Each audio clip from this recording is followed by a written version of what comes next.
Hello everyone! As a heads up, this episode has been divided into 2 parts. You are now listening to part 2. If you haven't listened to part 1 yet, please go back and do so before continuing forward. We hope you enjoy. But this part with the divided island also shows a little bit more where Alex is getting lost in the natural man, not just in like his, he's starving and needs to eat, but also in the aspect of he split the island into people who want to go back and people who are making the best of it, basically. So we have Marty, who's like, I mean, obviously he wanted to experience the wild, but also he didn't necessarily want to be here. He wanted to go back to the zoo when he was done. Like, he didn't have that expectation to stay there, but he's like, I'm gonna figure this out. He like makes his little hut thing. And you have Melman and Gloria too, who are like, dude, this is where we're at. Like, like, we need to eat, we need to kind of relax, we need to figure, there's only so much we can do, let's like do our best with what we have. And Alex is like, no, I want to go back, and I think part of the natural man is being like, I want to be in comfort and luxury, I don't want to face the hard things of life. And we tried our very hardest to avoid it. I think we live in an age where that's such a huge part of our experience, is the world is telling us that the best happiness there is to live in comfort and ease as much as you can, and that's what we're seeking after, whereas God is teaching us, no, actually the best you can have is going through these trials and understanding all of the tools you have, including, and most importantly, reaching out to him to face those things and pull through them and become a better person. It's about the becoming process, and Alex isn't ready to embrace that becoming process yet. And I think in part a lot of his confusion and a lot of the difficulties that go along with his particular story in this connects with his lack of understanding of his identity, not just within the natural man, but also just like in a more general sense, if we're connecting it back to the gospel. In preparation for this discussion, I read The Hallmarks of Happiness by Elder Gary B. Sabin of the 70 from this last general conference. And in it, he describes several points that help us to understand what actually makes us happy long term. And his second observation is that it is crucial to our happiness that we remember that we are sons and daughters of a loving Heavenly Father. He tells the story of being on a plane and noticing this man in front of him who looks super angry, and he has like a number tattooed on the back of his head. Elder Sabin ends up asking this man what the number means. He's like a little nervous too, but he just asks him, and the guy replies, "It's me, that's my territory." And so Elder Sabin is like, it's so sad that this man sought an identity so much that he just sought for it in gang territories. Like, that's what was important to him. And he says, this tough-looking man was once someone's little boy who still needed to feel valued and to belong. If only he knew who he really was and to whom he really belonged, for we all have been bought with a price. And I just think that just gets in the way so much of us overcoming the natural man and woman in us, is us forgetting what our actual identity it is. The natural man and woman is in all of us, but it is actually a temporal part of us while we're here on this earth that's meant to help us learn. It's not there to be who we are. Who we are is children of God, a God who loves us as a parent would, a perfect parent does. And we've also been bought with a price by our Savior Jesus Christ. We're also his, so long as we're willing to accept that sacrifice. And I think Alex gets lost in trying to figure out who he is and how to overcome this other side of him, because he forgets that he actually has someone else fighting in his corner to help him to overcome that as well. I love that. I love too. I really am so glad that you brought up the Garden of Eden, because I think that's helping. Like, I think that paints a more full picture of kind of the complexity of things that are being dealt with here. As they spend more time in the wild, we see Marty kind of trying to help Alex like really embrace his identity, right? They're having a race, and Marty is like, Alex always walks on 2 feet. And Marty's like, Alex, that's not how you run in the wild. And so he like makes him get on 4 legs and like starts calling him a cat, right? And he like is helping teach him how to kind of embrace this part of himself and like really recognize, and it kind of has mixed results where it leads him more into those like natural instincts and tendencies that he has to fight to overcome, but it does help him better understand himself. And as he understands himself better, it's easier for him to fight those at the same time. Mm-hmm. It's like kind of this mutual, so he's learning and growing and progressing, but also gaining an understanding that helps him control himself in a new, more complete way rather than just ignorance and lack of knowledge mm-hmm. and opportunity to sin. Yeah. Mm-hmm. So I'm going to go into a quote that I found that you helped remind me of, talking about kind of seeking comforts and that kind of stuff. And I also thought of almost like, I was thinking almost of the feeling of nostalgia, like how often I know I do all the time, and I've heard other people say it as well. Do we wish that like we could go back to being kids, right? When things were simpler and things were easy, and ultimately it's kind of what you're describing. We want somebody else to take care of us, and we don't want to have to face all of the challenges of life. And I think that that's a lot of what Alex is struggling with. He wants to go back to this childlike, I don't have to worry about anything world. But anyway, so in this talk, Home First, from 1990, okay, because I like to listen to old conference talks, and it just so happened I listened to this one and was like, oh, I feel like that applies to what I was thinking about. It's by Elder Rex D. Pinegar of the Presidency of the 70, and he says... Oh, so he's actually quoting David O. McKay right here, now that I'm looking at it more closely.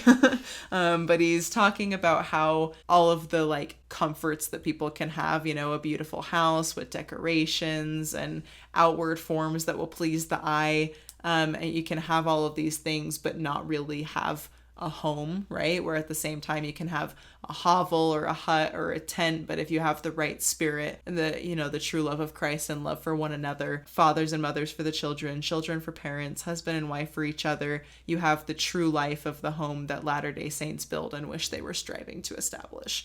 And I was thinking a lot in all of this about how the friends kind of depend on each other to learn and grow and all of that. And he says earlier in this talk too, that families, I really did think of these friends as a little family, because I don't know what else they are. Yeah, definitely found family. They're family, yeah. You know, he says, Heavenly Father has organized us into families for the purpose of helping us successfully meet the trials and challenges of life. It's our safety place, our support network, our sanctuary, and our salvation.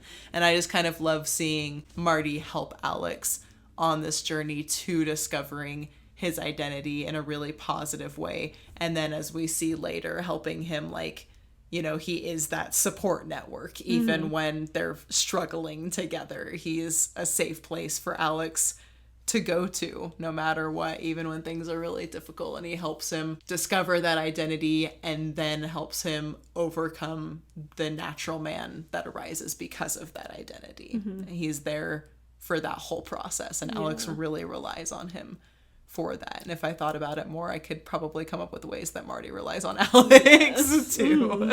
They're all here for each other in this process. Yeah, I mean, off the top of my head, I'm like, I think Alex helps Marty remember that home is a really important thing and is something to be valued just as much as experiencing new things is. And that connection, I think Alex, even though he is very self-centered, he also consistently has this value for friendship and this value for that found family that they have. For sure. That he really cares about. And I think Marty going off on his own shows very much that he cares about it, but he maybe takes it more for granted than Alex necessarily does. Whereas Alex like runs after him, right? Yes. Marty's gone and he says, no, we need him back. Yes, immediately. Yeah. Where Melman's like, maybe we can wait, or like, you know, Gloria also is like, let's go. Right. She's the powerful woman in the group, so she's 100%. Like the mother sister figure who's like, okay, y'all are being dumb boys. Let's go. Yes. Yeah, no, definitely Alex has his strengths that Marty is lacking in, that he helps teach him over the course of the movie. Which, for such a like comedic kind of goofy movie, it's interesting that it has that level of depth of just like they both are very flawed in different ways, and they're both figuring things out, and like depending on the scene, one is definitely more in the wrong than the other, just depending on where they're at. Which I feel like we keep finding really impressively. Mm-hmm. It's just kind of beautiful. The more I actually think about this film, the more I'm like, okay, actually it's a really well made story for what it is. So yeah. Anyway. So some characters that are great that we haven't spent much time on are the penguins. We briefly mentioned them. They ended up staying on the ship. Part of what makes the other characters fall off the ship because it turns suddenly is because the penguins take charge and turn it to go to Antarctica. Dude, I loved those penguins as a kid. I they're, loved them. Even now, rewatching it, I was like, wow, they're so solid. much love in my heart for them. They're amazing. So, anyway, so they took over the ship and they sent the humans off in a lifeboat. Don't worry, they didn't kill the humans. I'm like, this could have been a really dark storyline. They had gone a different direction, but yes, they send the humans off in a life raft and just take over this whole ship. And they end up making it to Antarctica, and we see this scene, like, after we've explored with Alex and Marty and all of them on Madagascar, we cut to the penguins on Antarctica, and they're just standing staring at the nothingness, the vast expanse of whiteness that is Antarctica. They're in a blizzard. Like this cold wind. And it's like freezing, and they're all just staring. And all of a sudden one of them says, well, this sucks. And then it cuts back to Marty and Alex. So that's all we get. And so we get this hint that they're not happy either. They had this expectation for what the world would be like, but they also came from a place of lack of understanding of what the realities were. All they know is penguins are supposed to be here, and therefore will go. We will not go recognizing that there might be something better than just where penguins are supposed to be. Yes, like they according have to the world's standards. Yes. Yes, and like natural need for where they are, but that doesn't matter. That's not what this movie is about. Yes, it is. They are their own penguins, and they will do what they want to do. This is about their humanity. Yes, exactly. Exactly, the penguins' humanity. Yeah, they don't have very much of it. It's pretty brutal. They're very intense, but they are a well-oiled machine of a group, their own found family, where they just all have their roles. They know what they do. They cannot be found family. They have to have some sort of like natural sibling instinct where they can read minds. Naturally are very connected. Like they have their own flaws and lack of information, but they know right from the get-go that they need each other, and they just are down for that. So that is their strength.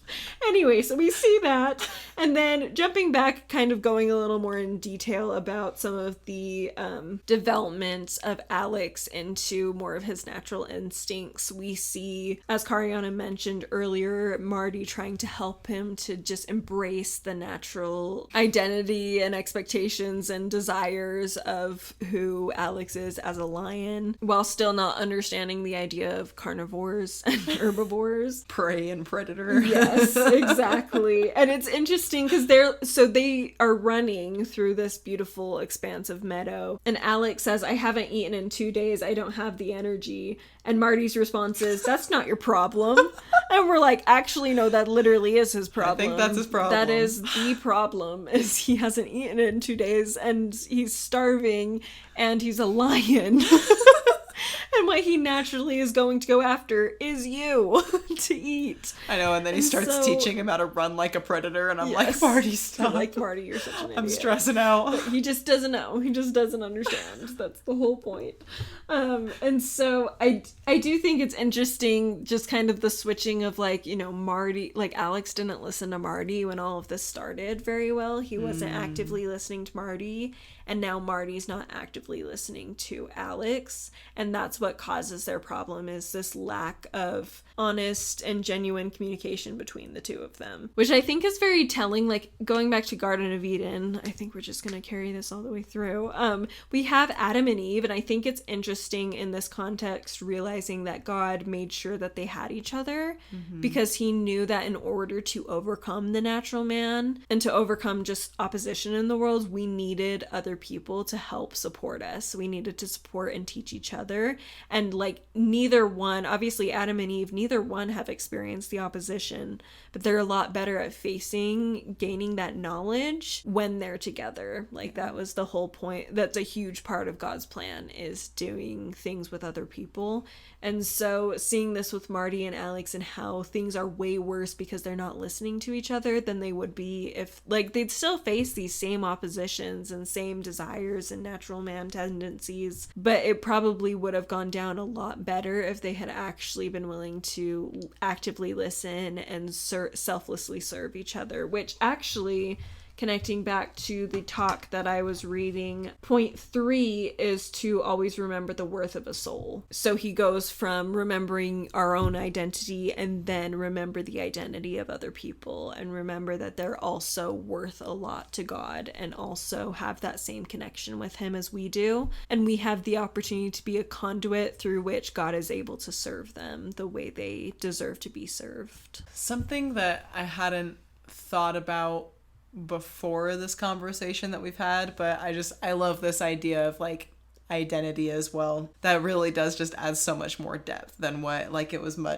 his character was much more simple in my head, but kind of adding that divine identity along with it is like super interesting. And I love one thing that I thought was really interesting was you said in your summary of the natural man that the natural man can only ever provide fleeting satisfaction, right? And I was kind of thinking about that idea of satisfaction and temporary pleasure versus like eternal joy, right? And I love the fact that in the finding of his identity, he experiences so much joy. He just really, like, he's instantly energized. Like, Marty's almost right in that that's not his problem, yeah. you know? Mm-hmm. Like, true. there's a level where obviously that is a problem. But, Yeah. like, once he starts to connect with that side of himself as a lion, like, he can really, really experience a much deeper level of joy than he's ever really felt before, which I just think is absolutely beautiful. And then where I was initially going with that before I was thinking about identity was we see as Alex struggles with his hunger, we see kind of a progression. The first night that they spend on the island where they're in Marty's little fancy hut that he builds, he wakes up from a dream where he's licking a steak and he's actually licking Marty. And everybody thinks he's super weird. And then we see him, like, as he's, like, getting into his natural identity, Marty tells him to put on a show for all of the lemurs. And so he starts going into his act from the zoo and ends up getting super into it and biting Marty. He starts to see everybody as steak. Everybody becomes steak. And so he bites Marty, wanting steak so bad. And then finally, at the end of that scene, Alex kind of goes full predator and starts to chase after Marty, actually with the intention of, like, eating him. And he gets hit in the head with a coconut, which was on purpose. Who hit him in the head with a coconut? Yes, it was Julian. Yeah. So he gets stopped, and once he kind of, like, recovers from this coconut, he looks up and sees Marty turn back into Marty from the steak.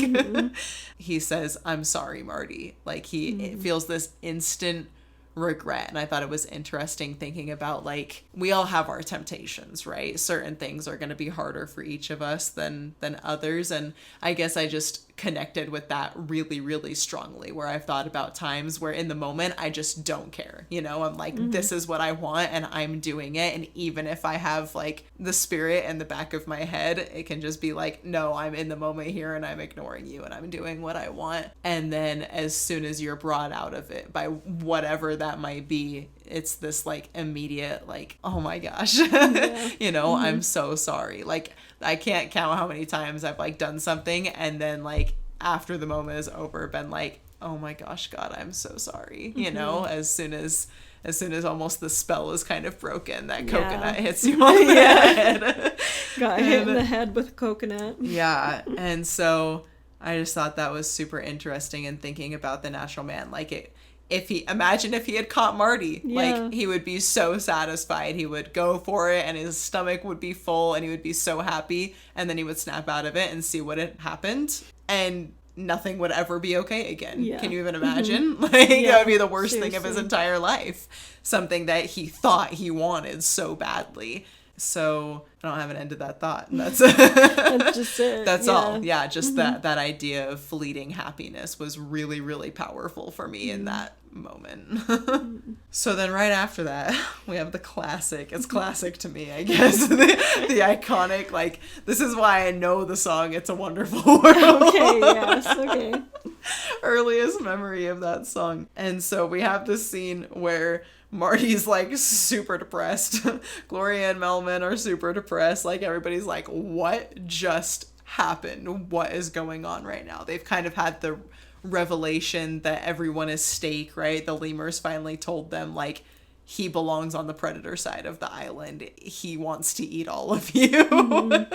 And so they're all just kind of walking through this island that has been so beautiful, and they've been thriving in it, and everything has been good. And all of a sudden, they see all of kind of the death and carnage. And it's this really over the top dramatic scene, but they see, like, just everything being attacked. This little mouse gets attacked by a snake, and then when he survives, he gets eaten by an eagle. And then there's this little duckling where they're like, oh no, and so they like pick it up and bring it to the water so it's safe, and then it gets chomped by an alligator. And it's just this brutal scene of death and sadness, and kind of this moment of realization for the three of them who haven't really been facing opposition this entire time. Like, honestly, they've kind of had it easy while Alex is struggling, and this has been the first moment where things have turned really bad once that struggle kind of got turned out onto all of them. And suddenly they can see, like, this place is actually brutal.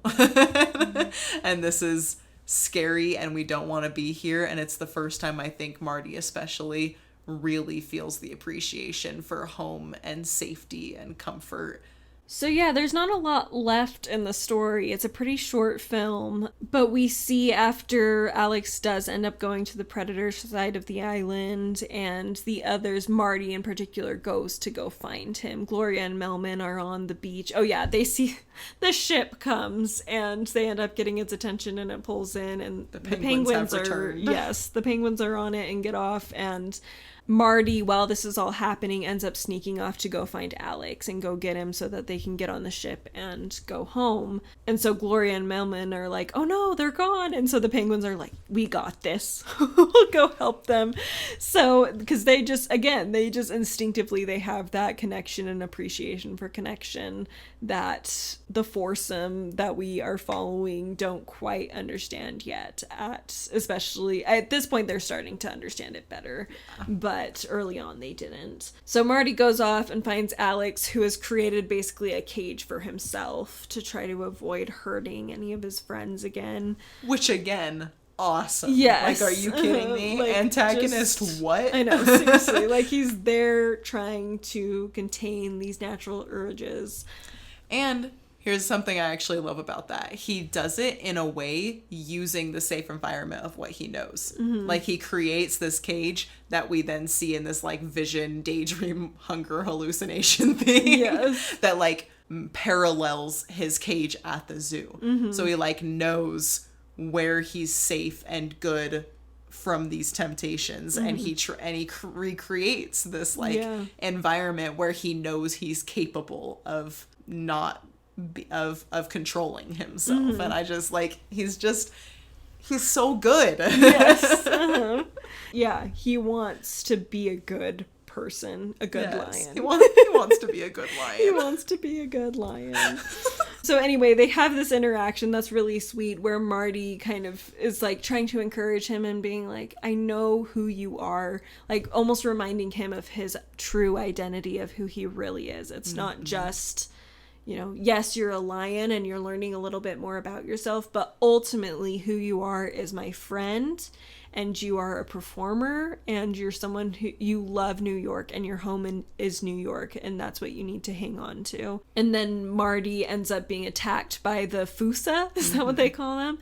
And so they're chasing him down, and then Gloria and Melman end up coming, trying to help out, and it doesn't necessarily end up all that well. They kind of end up getting cornered. And so Alex shows up pretending to be the predator he is, that he understands a little bit better, and so he's able to go in and scare the Fusa off, and they beat him up, basically, and end up coming up on top. We'll just kind of sum it up that way. But I do like in this, I can't remember what he actually says, but he basically is like, thank you for not giving up on me, Marty. Maybe that is literally what he says. Yeah, something pretty much like that. And it's really sweet because, again, it just goes to show that the best way for him to overcome this natural lion in him is to rely on his friends, and those relationships are what bring him out of that difficult place of opposition. It is kind of awesome too that he is able to use, like you said, that understanding. Like, it's something that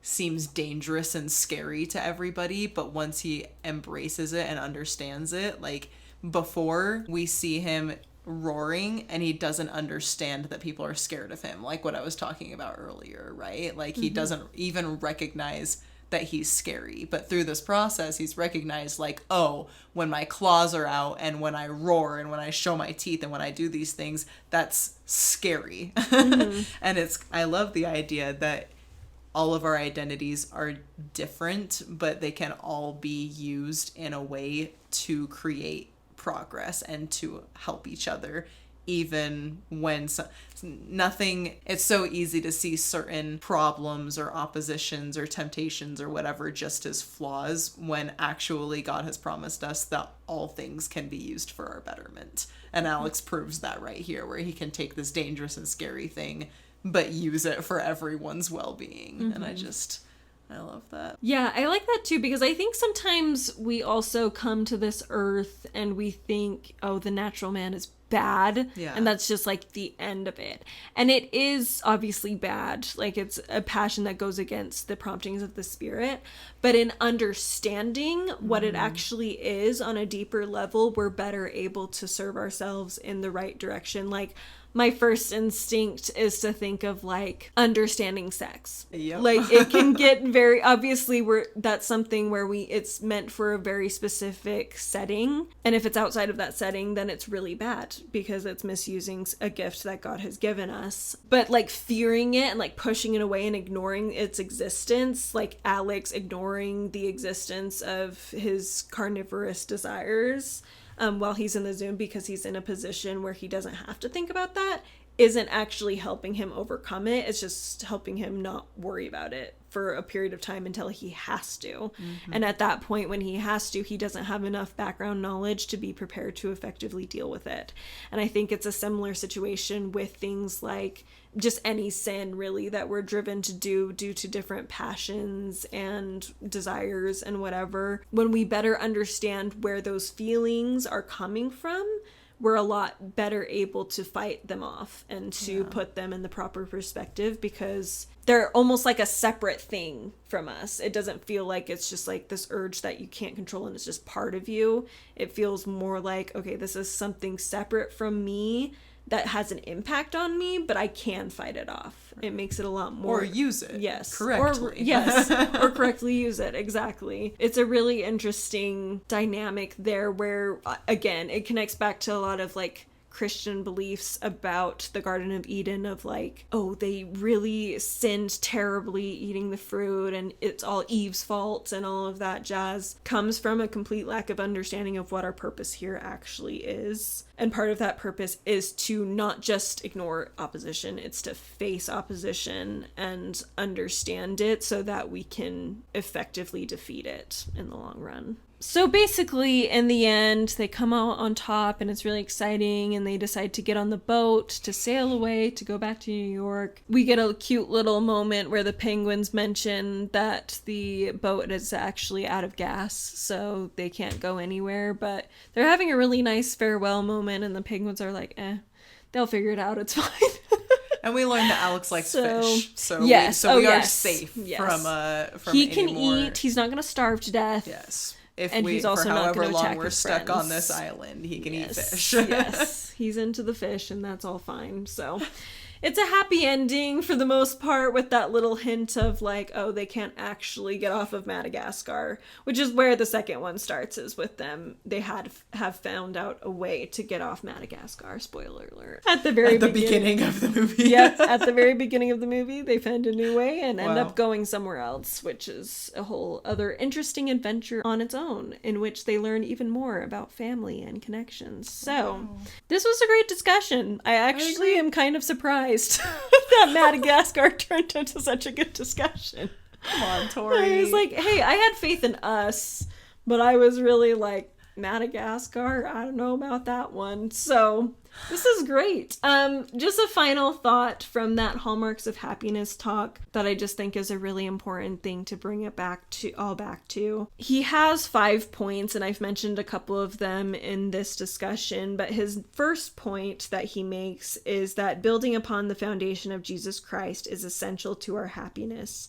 This is a sure foundation, a foundation whereon if men build, they cannot fall. Doing so prepares us for the challenges of life, come what may. And I want to add my testimony to that if we build our foundation on Jesus Christ and all of this opposition that comes from the natural man in all of us and our own lack of understanding in given situations, all of that can be healed and helped through Jesus Christ as long as we are built upon him and our testimonies of him and relationship with him. So yes, I think that's pretty much all of my thoughts. Do you have anything you wanted to wrap up with? Nope. Great. Okay. So thank you all for watching, listening. Let us know down below your thoughts on our discussions in the comments. Also be sure to subscribe and like/give us a review depending on where you are watching or listening to our discussion. Also follow us on Instagram at God in All Things. We do a few posts over there. And if you're interested in what I'm reading in general, you can check me out on the channel Good Strong Words on YouTube.